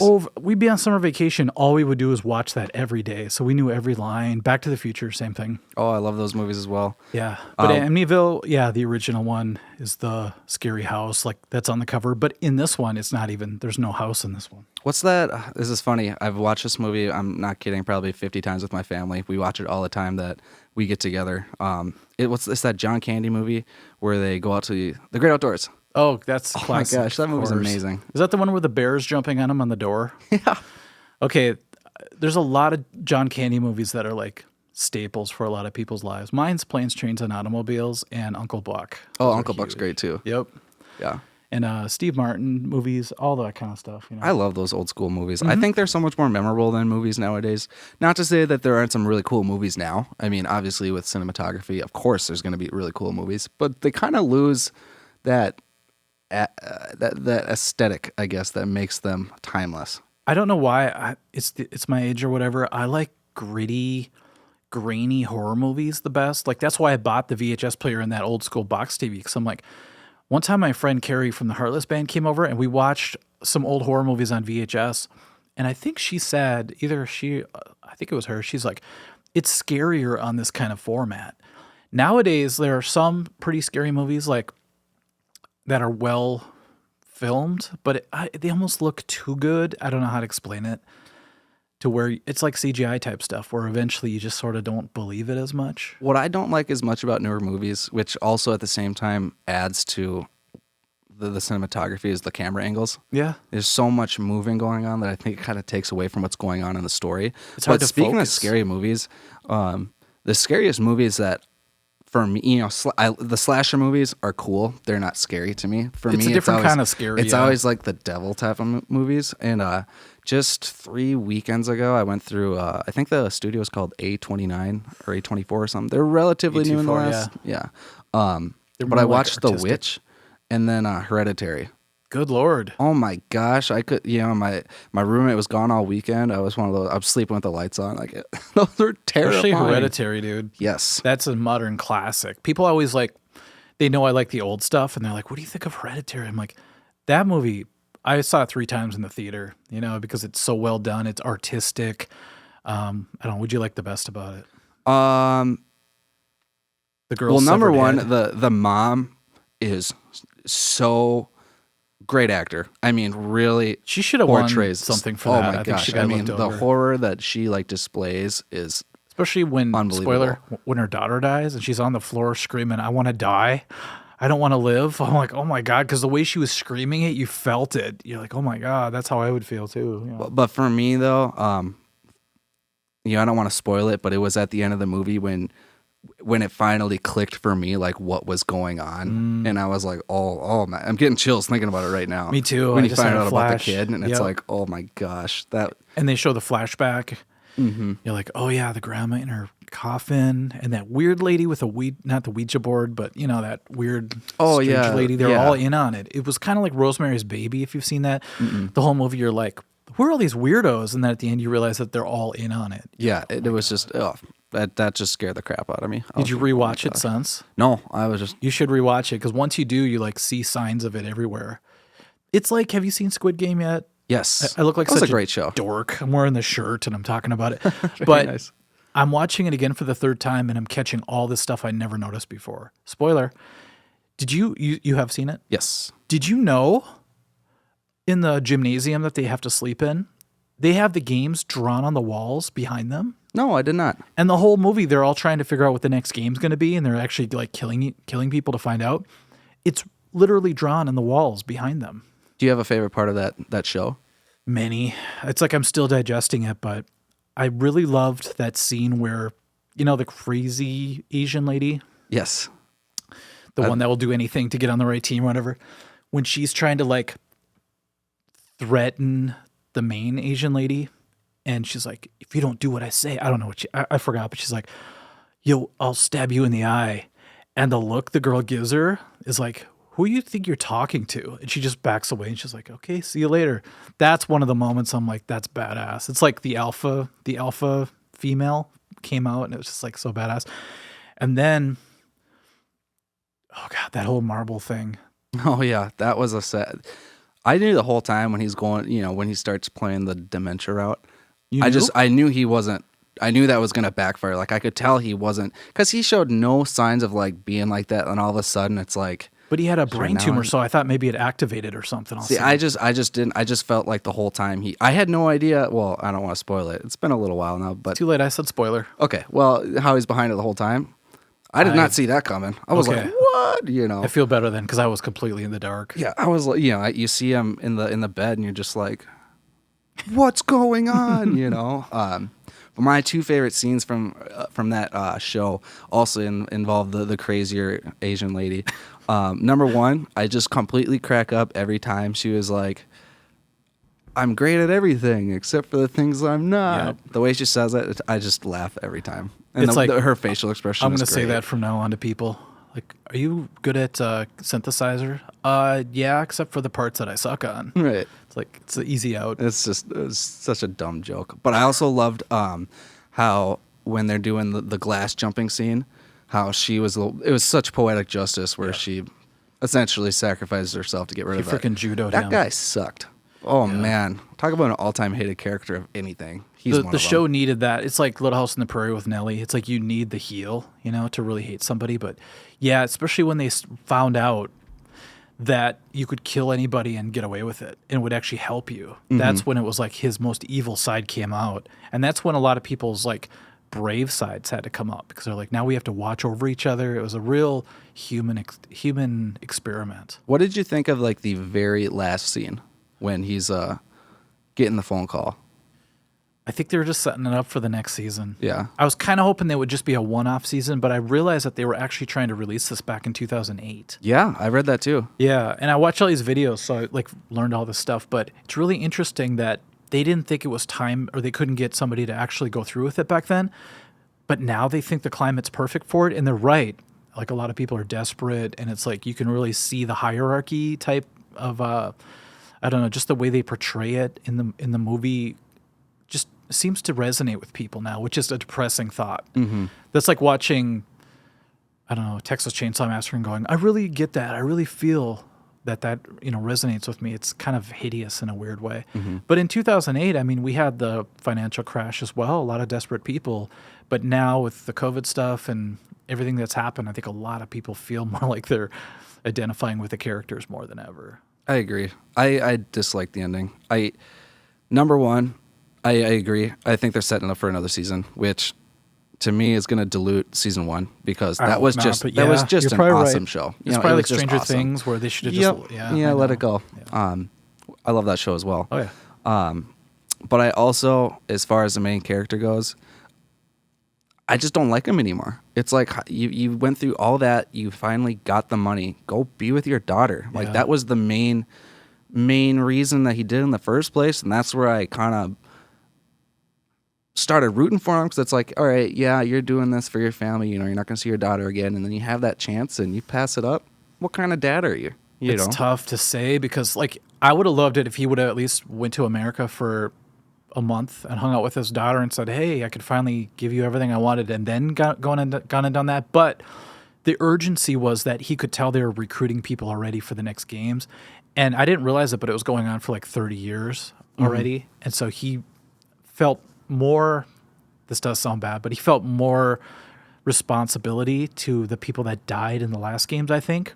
Because he probably knew he could just send money to his daughter and see her eventually, hopefully. But he had to, like, stop this now. I don't know. Yeah, and I understand that. Yeah. But I guess, and this is just me kind of being a downer. When it comes to, those elitist people with their money, what can you really do to stop them? It's the scary part. And that's where I look at it like you have the chance of actually being the dad that you should be, and you chose to not do that. That's a good way to look at it. Like, make a difference where you can. I don't know, though, because, like, every time I think of the most wealthy people, I think they get bored after a while because they can't have anything they want. It's like, okay, go have orgies for 10 years straight, have the biggest houses, have the fastest cars. Then what, Mm-hmm. Then what ends up being you start wearing some really freaky-ass masks. You start to, like, buy islands and you do weird shit. That's why I totally believe, like, ever see Eyes Wide Shut before? Mm-mm. Tom Cruise, Nicole Kidman.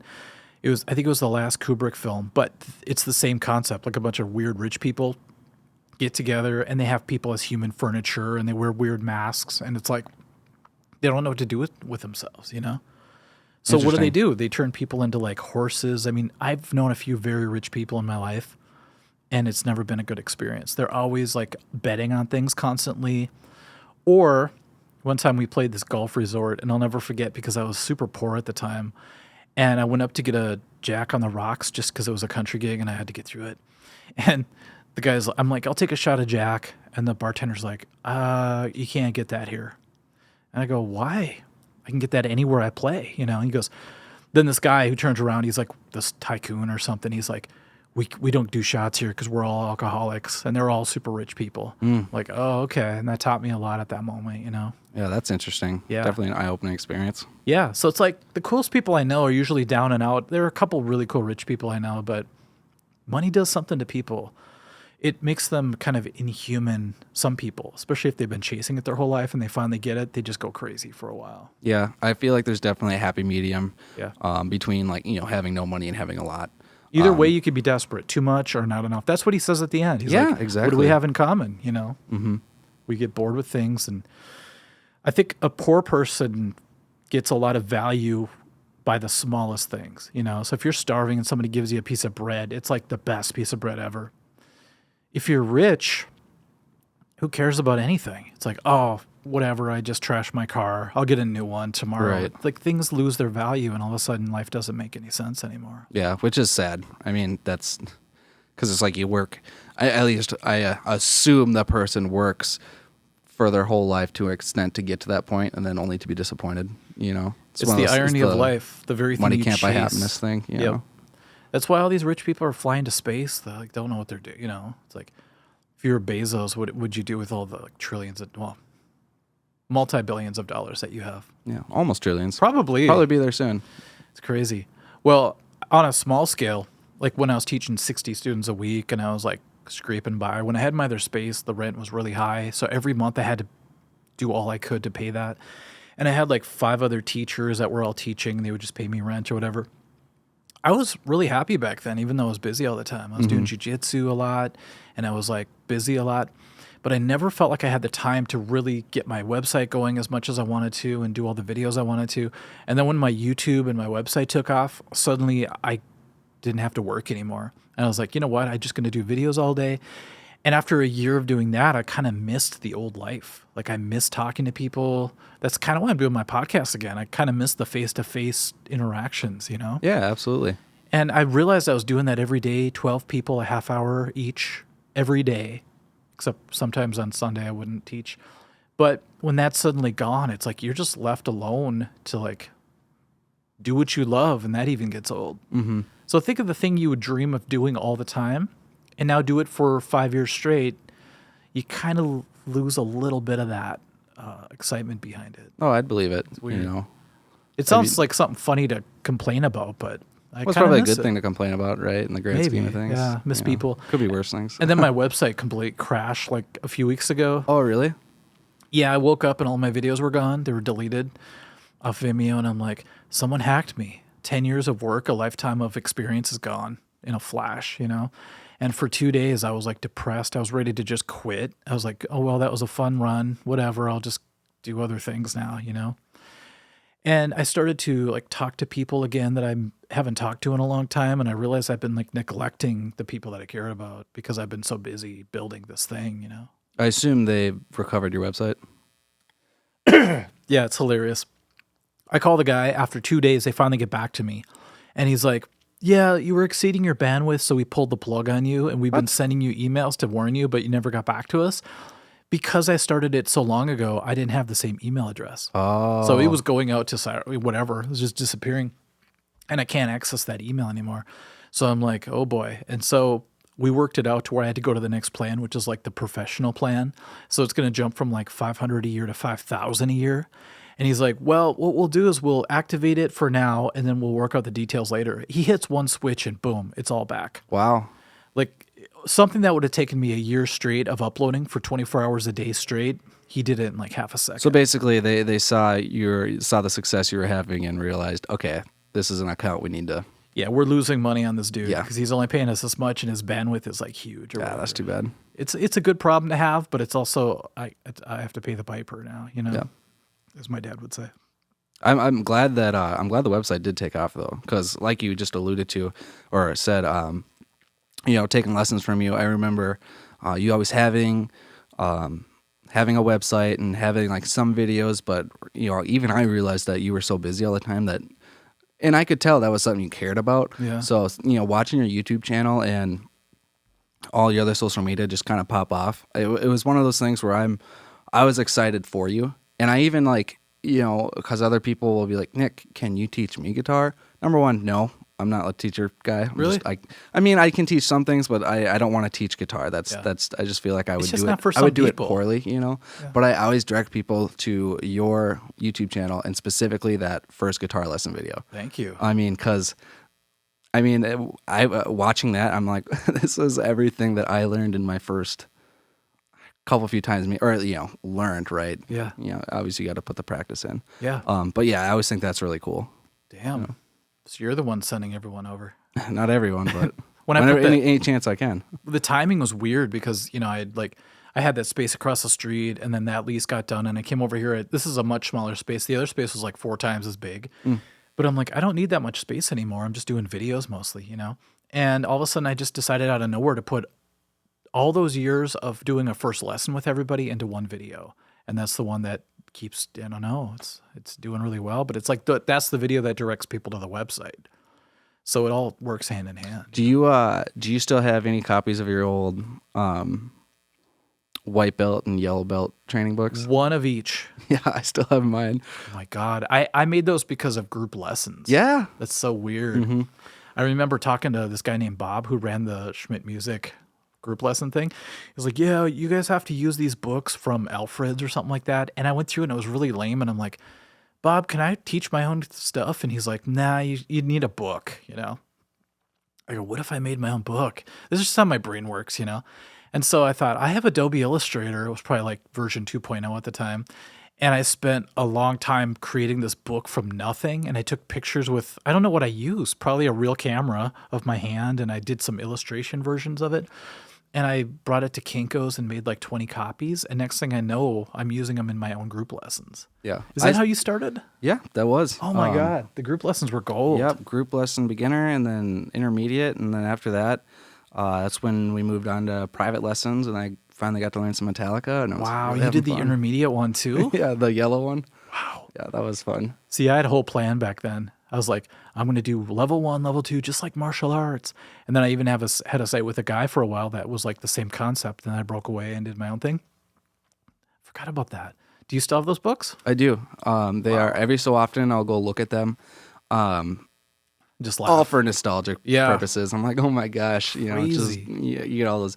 I remember the first time I saw you play one of the licks to Hot for Teacher, and my mind was just blown. I was like, oh, I'm in the right spot, you know. It's so easy to recruit people like that are into, cool music because you just play a lick or two and they're just sold, Yeah, they're like, oh, that's it. This is what Yeah. what I want to do. This is the guy. Even if I sucked and I could barely play it, it still seems cool because it's the song you recognize. Like there's a guy named Rick that used to work at Schmidt, and he came out one time and played Creeping Death on a practice amp. And I asked him, I'm like, do you teach guitar lessons? So I totally know that feeling. Yeah. Wow. It's so weird that I was able to do for you what someone else inspired me to do. It's the wheel, it all comes full circle. That's right. I hope someone sees me and is like, oh, I want to. People watching right now, they're like, who's this Nick dude? Is this live? No. Okay. Just wondering. It's funny you ask now, like the whole time it could have been. No, I don't do that anymore because, I don't know why. I'm a control freak. Mm-hmm. And if I watch the video later and like the angle's off by a little bit, I want to be able to fix it or, I need to Photoshop my face, of course. Yeah. Put Tom Cruise on my face or something. But I don't know. I like to put things out the way I want them to. And I do live streams, but that's about as extreme as I get. Yeah. I'm the same way. I don't, because with my football podcast, I do not want to do anything live. I don't want, number one, I don't have the proper equipment. I don't have a nice camera. I don't have all the extra things What that do you you need for it. So I just have a Scarlett. Oh. And then I run my PA system through the Scarlett, essentially. Scarletts and are then great. I set up, it's the 212 or whatever. Yeah. Not the smallest one, but the next size up. So it has how many inputs? Only 2. So that's all you need. Yeah. Do you have guests ever? Yes, I always have. Well, there's generally 3 or 4 of us at any one time. But like my mixer has Gotcha. the plug-in, so I just run the mixer into the Scarlett. I thought you all shared one mic like the Beatles. Oh gosh, no. No. That would Dude, you crush just me. Yeah. But one of my co-hosts always wants to do it live, and he's always like Damn. pulling out his phone and just going live on Facebook, and I'm like, okay, you can do that for a minute or two. He's filming you from below. Like, But I'm like, oh, yeah. chin fat. What are you doing, dude? I'm just like, what if we say something dumb? What if something doesn't? It's frustrating. But Canceled these days. Exactly. So yeah, I always like to do I don't like to do live. Too many things could go wrong, and then, like you said, or like we were talking about earlier, I'll just focus on that. Yeah. And I'm also the type of person where I believe first impressions really are everything, and I don't want someone that's never seen it before to watch this crappy clip Oh, and I think know. like, oh, this is junk. Yeah. Who are these hacks? Exactly. Your mic goes out or something. Yeah, there's too many things that can go wrong, and I love fixing things in post as much as possible, but I also like to keep the energy of like not editing too much, but I also want to keep a little bit of an eye on it just because things go catastrophically wrong sometimes in recording. Like I've had entire podcasts. I've had it like I did one with Corey. I have to throw it away because the levels were all screwed up. I'm like, That's a I've done bummer. this for a long time. You think, and that camera is a brand new camera, the one at the top. It's like Yep. a cinematic camera. And I'm like, this is the first time I'm doing something past 2 minutes of footage. Oh, okay. So I'm hoping the SD card's big enough. And, that's why I have the backup, my phone. And then I've got 2 sources recording the audio right now because you never know. Nice. Yeah. Yeah. But do you need anything? I've got a lot of stuff I don't use anymore. Like anything could help you out? I definitely have to more look into that and get back to you. Yeah. Is your camera good enough? No, definitely not. Yeah, you one you're selling? Got one you could just have. My friend just gave it back to me, and I'm like, I'm not using this thing. That's cool. It's a Canon. It's actually really decent. Nice. Yeah, I would definitely. Unless you're That just would be using an awesome. iPhone or something, and it works. Well, we do use an iPhone, but like again, I'm not even really big on the whole video aspect of it. I was gonna ask you though, So I know you post these to Apple Music. How do you go about doing that? Oh, it Because was a nightmare at first. are you on Spotify as well? No, that's next, but my whole goal is just to get on Apple Music because I love seeing my little icon come up on the podcast app or whatever. That was weird. I got on this thing called Libsyn only because Joe Rogan uses it. I'm like, what do the biggest podcasters use for their service or whatever? And I could just give you some info on that. And it's really easy. You just make an MP3 and you can upload it. You title it, and then there's a section that says add to Apple Podcasts. And then you got to put your little description and your icon and all that stuff. So it's not as hard. But in the beginning, everything's tough, Gotcha. Because we use Anchor, Yeah. which uploads it to Apple Music and Nice. Spotify. Like, it makes it really smooth. So I was kind of curious, I think you have what to used. do something through Apple first too. I know there's always weird little, fine print that you have to do, but Right. what's your podcast called? It's called the 4th and 3 podcast. Again, it's all football based. We cover the weekly news because there's always something going on. Then we preview the games coming up. Every single one of us has a different favorite team. I love the Vikings, so it's always very depressing, because Yeah, that's a always lifelong. disappointing. Yeah, that's and then a we talk struggle. some fantasy football as well, which is what I've noticed. If there's a big football fan, there's probably an underlying fantasy going on it because that's where they can participate. Yeah. Sort of. I've done it. Obviously I you're know. not. Every And I game's love it, important so. all of a sudden. Exactly. It definitely brings a different element. And just makes it a little bit more exciting. So we focus on that as well. We have a section where we call the fantasy flexi, which, every team has, your quarterbacks, running backs, wide receivers, whatever. But there's a position called flex, which I think it's short for flexible.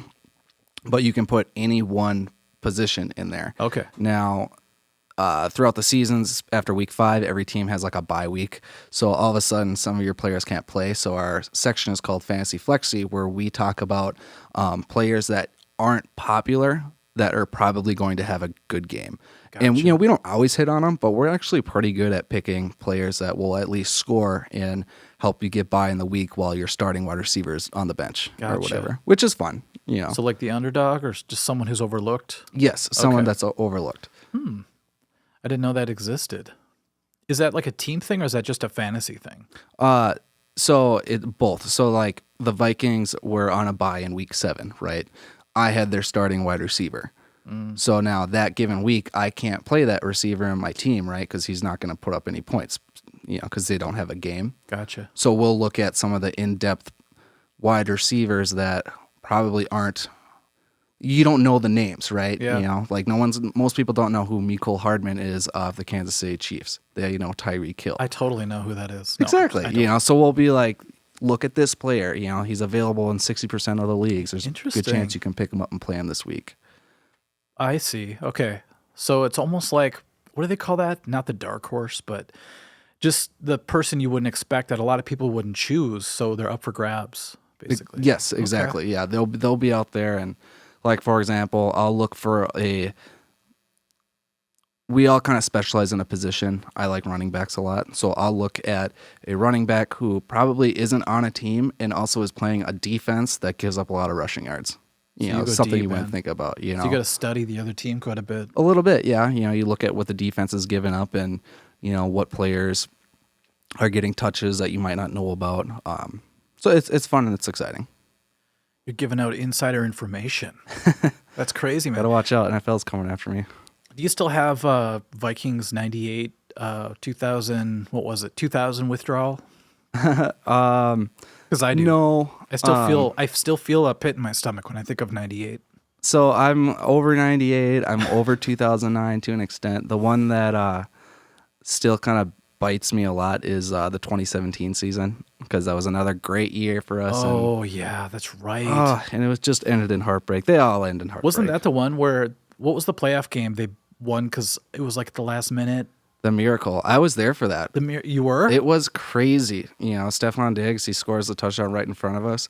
And, That was those games crazy. are usually super loud. And it was loud, but I remember when that happened, it was weirdly silent because Disbelief? Vikings, they were like, what's going on? Where's the flag? This doesn't happen to us. We're on He the other caught it? side of this. It was crazy, but it was also one of the coolest moments of my life. I mean, Oh. everyone was just, it was pure bliss. That was amazing. Like I wasn't even into football at the time because I wrote him off after the Favre stuff. Yep.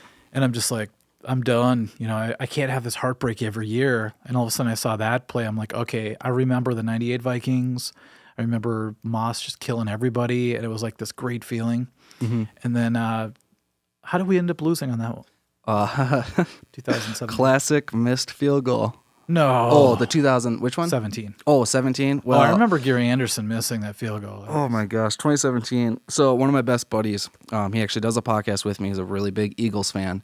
And that 2017 year, that was when the Super Bowl was here in Minneapolis. That would have been great to, oh man. So we're playing Philadelphia on the opening drive. We march down, score a touchdown, and then we get our asses kicked the rest of the game. I think they put up like 40 points or 30 some points. And like that. Oh, it's just Do you remember the depressing. 2000, was it the Giants? Somebody, they like were reading our plays and they beat us like 41-0. Yes. It's like there's no way a team could beat Culpepper Moss 41-0. So what the hell happened, you know? And it was one of those things where I just like, we can't, there's something against us. We can't win. It's a curse. It is.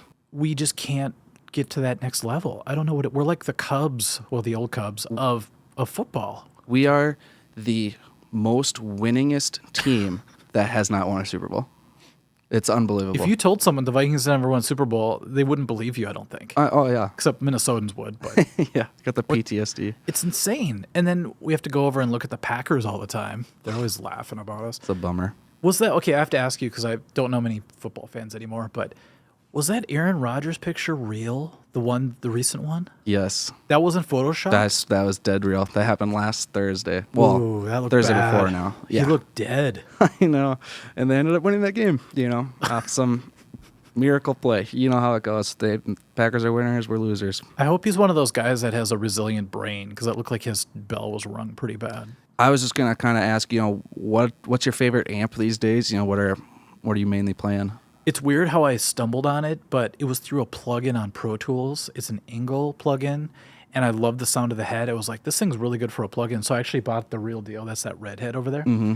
Redhead. And then on a Marshall Classic cabinet, 4x12, it's probably the best tone I've ever had. So Very cool. I have a Motley Crue tribute band thing coming up, and I'm gonna test it. That's awesome. With that. Yeah. When are you guys playing? We're playing December 1st at Mortimer's in Minneapolis. That should be fun. Nice. And then I think we're playing before Christmas, even though I said I'm retired from playing live. It's just too fun not to do. Right. Plus, I get to play with one of my guitar heroes, Jeremy, who's like played with Prince. He's played with all sorts of people. Well, he played after Prince died, but and then that Marshall over there, the GCM 800, is what I use in the Heart Band, and it's got the best like classic rock tone. It's great. And then for clean sound, I have a deluxe reverb 79. So Very nice. I've always wanted the JCM 800 just because I know it's a classic. I mean, that's what James basically played, right? That was don't like his even bread and know. I butter. think now he's on. Wasn't he playing Mesas for a while? Now he plays Mesas. Okay, Yeah. back in the I day. think, you know, the early Metallica and Yeah, when you play that thing, you think like Kill 'Em All completely. yeah, definitely. And then I know Zach Wilde swears by it too. So It's like you can't go wrong with it. If you play it, sometimes you're like, this thing sounds kind of ratty. How is this thing like a classic? And then you hear it on stage and you hear it in recordings. You're like, okay, it just fits. I don't know what it is, but mine's just a 2x12, but it does more than enough for what I need, you know? very nice.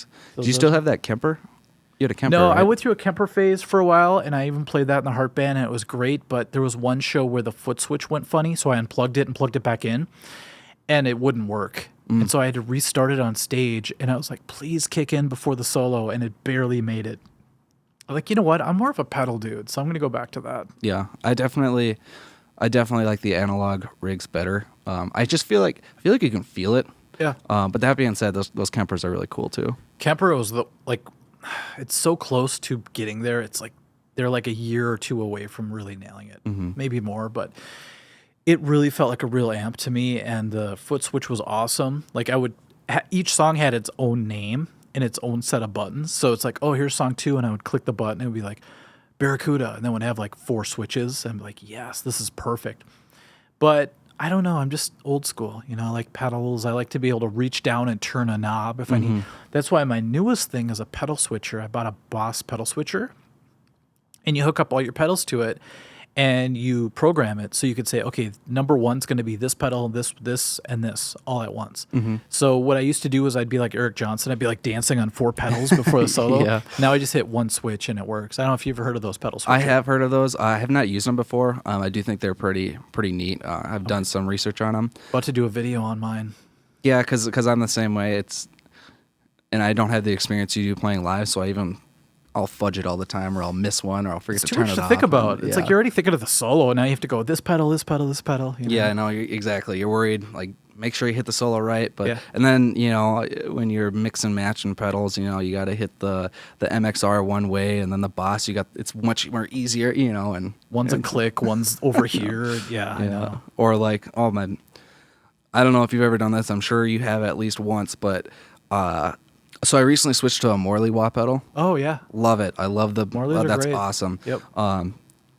You don't quite get the same filter that you get with the Dunlop. Yeah. But I've done it before where I've clicked it on, thought I clicked it off, played the rest of the song, and it's bad. Why is it all trebly? What's going on? I know. I have one of those Dunlops that actually just engages as you push it down now, like the Morleys used to. I didn't know they made those. Yeah, you'd really. I'll show you the one I use. It's the best one. If you ever saw my newest videos, everyone always asks me, what wah pedal are you using? I'm like, oh, it's a Dunlop. They're like, oh, I don't like those because of the switching problem. I'm like, no, this one engages as you push it down. That's awesome. There's one problem though. If you need to like step off and have it instantly go back to the old sound, it takes like half a second. So that's the only downfall from it. The Morley is definitely. I love it. I have actually. It's like a. It's green, and I'm pretty sure it's supposed to be a Tube Screamer as well because it's got a little dirt button on it it's as a well. combination pedal. It's really cool, Yeah. and it freed up an extra spot on my pedal board, which was nice. But again, it's just the wah's not quite the same, but it gets the job done for live. I think in a studio setting, I would go back to my Crybaby. Yeah. But for a live, I don't think I'll ever not use the Morley again. It's just too easy. I had the Bad Horsey one time, and I was like, very cool. This is so easy just to go up and hit it. But I'll show you mine because it has 2 dials on it where you could set the parameters for how much wah you want it to engage. It's really cool. Gotcha. And I don't want 1,000 buttons on a freaking wah pedal, but this has just enough. It has a side boost pedal, but I don't use it. Yeah. I've seen those as well because I know they have like the Slash model and Yeah, that one's the kind of crazy. Cantrell model, and Yeah. it's just at the end of the day, I just need like something to. I know. But, You're like me. You just want to go back to basics. That's why the Kemper was great for a while, and I geeked out on it. I probably spent 2 months on that thing getting it right. And then after a while, I was like saving stuff to like a jump drive. I was being really geeky about it. I'm like, for this gig, I'll use this one. And then I'm like, you know what? It was a lot easier just to turn on my Marshall and use tubes and pedals, Yeah. especially for the kind of music I was doing. I mean, if I was playing like Polyphia or was doing some crazy stuff, I would be all about the high tech stuff. But all I need is a really good tone, that makes me play better. Have you learned any Polyphia? Yes. Nice. I've got a secret video coming out soon. Very cool. I've got 2 videos that I'm excited for coming out. One's about, it's going to include a Polyphia riff, but another one's about the switcher. It's basically going to be like, do you need a switcher? And the answer is probably not, but in certain situations, it's gold. Yeah, I would agree. You probably don't need one, but Yeah. like the convenience, I would imagine is pretty darn cool. It's so cool to hit a button and have 5 pedals engage at once, And it saved me in my last couple Heartless concerts. I'm like, this takes all the guesswork out. I'm like playing live. I'm having fun. After my terrible gig, one of the reasons I was so anxious at that gig is because it was the first time I was using that thing. So I was like, what's going to happen? Is it going to mess up? Am I going to forget the order that I put it in or whatever? Because in order to know what song it was on, I had to abbreviate it because the screen is kind of old school. So for like Barracuda, I'd put BRCD, that kind of stuff. But over time, I learned how to use it. So Very cool. yeah, I'm glad that video helped you, man.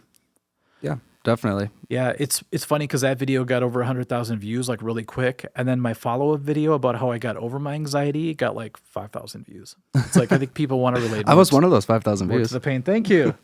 But yeah, Hey, is your Beatles video still your number one? no, my number one video is the one that you talked about. This should be everyone's Oh, first sure, guitar sure. lesson, and for good reason. A lot of beginner guitar lessons are the most viewed. Yeah. But my second biggest is probably the Hetfield Enter Sandman mistake that I made. And then one of them's like a really old video from like Ultimate Black Belt guitar days where I was teaching. I just showed, the simple scale. Where I'm like, here's one scale you could play all these things on. And the first iteration of it was called the secret scale. And everyone gave me shit. They're like, dude, pentatonic is not secret. And I'm like, oh, I must suck. I'll change it. That was back when I was like really worried about stuff. That's an old classic, though. It is. You know. So you got to get back to the wife and kids. Well, actually, no, I don't have a wife and kids, but my youngest brother is spending the night, and right. he just got off. Well, he got off work at You 9. bought him all those pizzas. I know, so I gotta go be the older brother. Cool, man. Any last words you want to say? I mean, we could do this anytime. You know, I want to get Jacob in here when he comes back from Puerto Rico or whatever, New Zealand. Well, I mean, I just want to say thanks for having me on. I had a blast, and it was nice catching up with you. And yeah, whenever you got some time, I'll definitely hop back on again. I want to do more of these now that I'm set up for it. You know, the Sanctus one's going to be crazy because we're going to have 4 people in here and stuff. We're actually going to jam afterwards. But Very cool. All right. Thanks for watching, everyone. Thanks, guys.